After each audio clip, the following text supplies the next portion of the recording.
여러분, 오늘 정부가 우리 생활에 여러분들하고 우리 민생에 그리고 주택 구매에 있어서 되게 중요한 정책 하나를 발표를 했어요. 아파트 중도금 대출 제한을 9억에서 12억 원으로 완화했습니다. 그래서 12억 원까지도 중도금을 대출로 이렇게 아파트 대출 제한을 9억에서 12억 원을 완화를 했는데, 이거 여러분 왜 완화했죠? 아파트 중도금 대출 제한이 저기 12억으로 올라간 데는 여러분 둔촌 주공이 결정적인 역할을 했습니다. 그냥 둔촌 주공이 분양가를 올려야 되거든요. 분양가를 올리는데 분양가를 올리니까 89제곱미터가 9억이 넘어가는 사태가 벌어졌어요. 그러면 여러분, 둔촌 주공이 왜 이게 원래는 9억이 안 되는 거였는데 왜 9억이 넘어가게 된 거죠? 분양가가? 일단은 분양가를 올려야 된다고, 원자재 가격하고 이런 것들이 다 올라서 그 분양가를 올려야 된다고 얘기했는데, 재건축 그 조합에서 그렇게 못하겠다고 거부했죠. 그래서 어떻게 됐어요? 그래서 공사가 멈췄죠. 공사가 멈췄다가 다시 시작했더니 맨 처음에 한 몇천억 정도 오른다고 얘기했었던 거에서 공사비가 거의 조 단위로 올라가 버렸죠. 공기가 늘어지니까. 그래서 저는 제일 어이가 없는 것 중에 하나가, 아니 그분들한테 배를 째면 진짜 배가 째는 사태가 벌어진다라는 거를 왜 재건축 그 조합원들한테 얘기를 제대로 해준 사람이 없는가? 전부 다 선동만 한 거죠. 저거 건설사들 저거 나쁜 놈들이니까 저거 올라간다는 거, 우리가 배 째면은 쟤네들도 이득 보여야 되니까 어쩔 수 없이 분양가 안 올릴 거야라고, 그런 판단을 누가 내린 거야? 누가 봐도 세상에 원자재 가격 다 오르고 인건비 오르고 그래가지고 지금 이 건축 단가가 분양가가 올라가는 건데, 그거 이제 그 분담금, 조합원 분담금을 올려야 되는 게 당연했던 건데, 그거를 배를 째서 그거를 타워 크레인을 다시 해체했다가 다시 설치를 하고 공기가 늘어지고, 그러니까 이게 어떻게 돼요? 그러니까 이게 미친 듯이 이게 올라가 버렸다고요. 이게 가격이. 그래서 요번에 오케이 알았어 하고 이렇게 그 중도금 대출하고 이렇게 하려고 했더니 중도금 대출이 안 되는 거예요. 왜냐하면 분양가가 9억이 넘어버렸거든. 그러면은 보세요. 둔촌 주공이 분양가가 9억이 넘어서 은행 대출이 안 나온다고 하면 거기 건설비에 필요한 채권 같은 걸요 누가 사요? 그러니까 일단 12억으로 올린 겁니다. 그러니까 여기서 지금 이거 같은 경우엔 일단은 이게 둔촌 주공 상황이 시선이 쏠릴 수밖에 없는 건데, 일단 12억으로 올렸으니까 은행들이 오케이 둔촌 주공에 중도금 대출 들어갑니다. 그럼 중도금 대출로 들어간 돈으로 건설비를 대면서 오케이 저렇게 건설비가 대출도 되고 조달이 되네 보면서 채권도 사주고, 그렇게 돼야 둔촌 주공이 지금 안정적으로 된다는 얘기죠.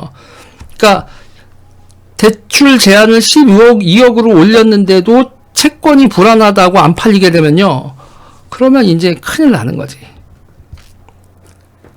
그런데 이제 문제는 말이죠. 문제는 이게요, 분양가하고 이렇게 12억 원이 이렇게 이걸 뚫어버리면 어떤 문제가 벌어지냐면, 여기가 둔촌 주공이 대박이라고 했잖아요. 맨 처음에 이것만 하면은 돈을 크게 번다고 했는데, 이러면 돈을 버는 게 아니야.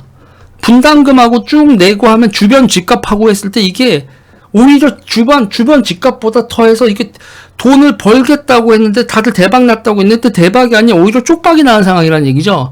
그러니까 지금 새 집들은 기존에 우리가 보면 아파트 가격이라는 게 건축 원가하고 이런 거 별로 안 따졌잖아요. 그러니까 아파트를 뭐 5억 지었어도 아파트 가격이 15억 뭐 이렇게 가니까 건축비하고 그 아파트 가격 사이의 갭이 컸는데, 이제는 건축비하고 아파트 가격 사이의 갭이 이렇게 줄어들어 버린다니까요? 이게 뭔 일이야? 그러면 뭐냐면 기존 헌집 대비 새 집이 가지는 경쟁력이 없어요. 그러면 어떻게 되냐면 분양시장 얼어붙는 거죠. 너무 건축비하고 건축자재하고, 그러니까 건축비 자재가 됐건 인건비가 됐든 뭐 이자 비용이 됐든 이런 게 너무 높아가지고 새 집이 헌집 대비 경쟁력이 없는 거예요. 89제곱미터를 여러분 15억, 12억. 그래도 서울 시내에서는 그거 오케이 했는데, 지금요 89제곱미터, 여러분 이거 89제곱미터 얼마예요? 20몇 평짜리 아니야. 24평, 뭐 25평, 뭐 이런 집들이 15억, 22억 와 했는데 그냥 그게 끄덕끄덕 했는데, 지금 누가 그래요?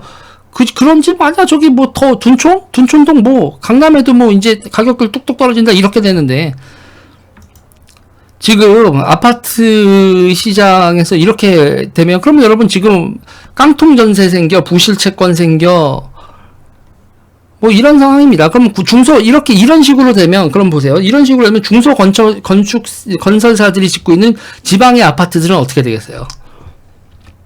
지방의 아파트들도 여러분 건설비 올라간 거 그건 어떻게 돼? 그럼 서울이야 아파트 가격이 높이 되니까 건설비와 아파트 가격 사이에 좀 갭이 있어서 그래도 중도금 대출을 받던 뭐 펀딩을 하든 채권을 하든 하게 되는데 지금은 이 상태에서는 그 지방 같은 경우에 아파트 퀄리티 되게 높게 해줬는데 이거는 그 건축비를 뽑을 가능성이 없어지는 거예요. 그럼 줄도산이 되는 거지. 그러면 이제 거기서 이제 파이낸싱 뭐 땡겼던 것들 그 주변에 뭐 상가하고 이런 것도 아파트하고 상권까지 이렇게 다 하고 거기다가 무슨 농공단지까지 이렇게 돼 있었던 것들 파이낸싱 동원해가지고 그렇게 개발했던 거 다 줄줄이 낮아빠지는 겁니다. 중국 낮아빠진다고 우리가 헤헤헤 그랬는데 그게 남 일이 아닌 게 되는 거지. 이게 부동산발 위기, 그리고 이 부동산발 위기인데 채권 시장의 위기가, 이게 뭐 부동산만 그런 게 아니라 일반 제조업 회사들의 채권까지도 서비스, 뭐, 상장 기업들의 회사채까지도 지금 소화가 안 되고 있으니, 경제 위기가 지금 코앞에 닥친 거죠. 코앞에 닥친 게 아니라 이미 위기라고 봐야 돼요, 지금부터. 그러니까 경제 위기라고 우리가 얘기하지만 간단하게 하면 여러분 빚잔치거든. 경제 위기라는 건 여러분 빚잔치예요, 빚잔치. 빚 못 갚아서 배째고 그렇다면 거기 가가지고 너 돈 될 만한 거 뭐 있다고 다들 채권자들이 채무자들을 못 믿고 빚을 회수하는 사태. 그게 경제 위기거든. 이미 시작되었다고 봐야 돼요. 이미 시작된 겁니다. 이미 시작된 거. 그러니까 이게 지금 이거 같은 경우도 우리가 이제 봐야 돼요.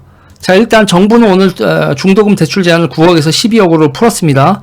이렇게 되면 이제 거기 둔촌 주공 같은 경우에는 여기 딱 요거에 해당돼서 중도금 대출을 받을 수 있어요. 중도금 대출 받아서 건설비 들어가고 그렇게 되는 겁니다. 건설비를 건설사들이 뭐 롯데건설 뭐 여기 롯데케미칼에서 5천억 꺼오고 막 이런 상태인데 그렇게 조달하는 게 아니라 이렇게 중도금 대출로 건설비 조달을 하고 또 채권 발행을도 무사히 돼서 둔촌 주공이 끝까지 완주를 하길. 진짜 완주해야죠. 안 하면 큰일 나. 안 하면 큰일 나는 겁니다. 거기 있는 그 집에 계신 분들 뿐만 아니라 대한민국 채권 시장 자체가 흔들리기 때문에, 아이고, 강원도 레고 사태발, 그게 이제 둔촌동으로 튀고, 일단은 여기서 정부는 그걸 틀어막는 첫 번째 대책은 아니죠. 50조 플러스 알파, 그리고 오늘 9억에서 12억. 자, 지금 일주일째입니다. 이 위기가 저번 주에 쭉쭉쭉쭉 무르익고, 제가 월요일부터 정말 신경을 썼는데, 지금 오늘 경제 위기 벌써 10일차라고 봐야 되는 거예요. 저번 주 월요일부터 시작된 경제 위기가 지금 27일까지 딱 오늘이 경제 위기 10일차. 이미 여러분 대한민국은 경제 위기로, 그러니까 빚잔치 위험, 채권 시장 붕괴 위험에 접어든 상태인 겁니다, 여러분.